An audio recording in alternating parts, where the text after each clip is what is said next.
Hi అండి. First నా face shock అవ్వకండి, ఎందుకంటే నేను పడుకోలేదు, చాలా మార్కెట్కి వెళ్తున్నాను అనమాట. ఇంతకే ఎక్కడికి వెళ్తున్నాను వీడియో స్టార్టింగ్లో బోర్డు చూస్తే మీకు అర్థమైపోయి ఉంటుంది. ఈరోజు సండే మినీ వ్లాగ్ అనమాట. ఈ సండే అయితే నేను మా హస్బెండ్ ఇద్దరం కలిసి ఈ వెళ్తున్నాం. ఈ రైతు బజార్లో అయితే వెజిటబుల్స్ అన్ని ఫ్రెష్గా ఉంటాయి అనమాట. ఇంకా మా హౌస్ ఎన్ఏడీలో కాబట్టి అక్కడ కూడా మార్కెట్ అవుతుంది సండే సాటర్డే. బట్ అక్కడికి ఇక్కడికి ప్రైజెస్ చాలా డిఫరెన్స్ ఉంటాయి అనమాట. ఇంకా అక్కడికన్నా ఇక్కడైతేనే ఫ్రెష్గా ఉంటాయని ఇంకా మేమైతే ఎవ్రీ సండే అయితే రైతు బజార్కి వెళ్ళి 1 వీక్కి సరిపడా వెజిటబుల్స్ అన్నీ తీసుకుంటాను అనమాట. ఇక్కడ ఏంటంటే చాలా ఫ్రెష్గా ఉంటాయి, ఎందుకంటే ఇక్కడ డైరెక్ట్గా రైతులే తెచ్చి కూరగాయలు అనేది ఫ్రెష్గా సేల్ చేస్తారనమాట.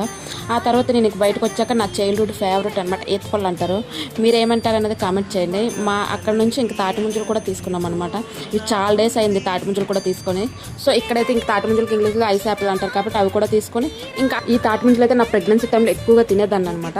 ఇంక ఇప్పుడైతే సమ్మర్కి ఇదే ఫస్ట్ అనమాట తాటి ముంజలు తిన్నా. అక్కడ నుంచి అయితే పక్కన ఉన్న ఫిష్ మార్కెట్కి వెళ్ళి ఇంకా నేనైతే ప్రాన్స్ తిని చాలా రోజులు అయింది అనమాట. అందుకని మా హస్బెండ్ ఇంకా ప్రాన్స్ తీసుకుందామని ప్రాన్స్ 1 కిలో తీసుకొని అక్కడ నుంచి ఇంకా రిటర్న్ అయితే స్టార్ట్ అయ్యాము. మీకు కానీ నా డైలీ రొటీన్ లాగ్స్ వీడియోస్ నచ్చితే లైక్ చేయండి, ఫాలో చేయండి అబ్బా ప్లీజ్.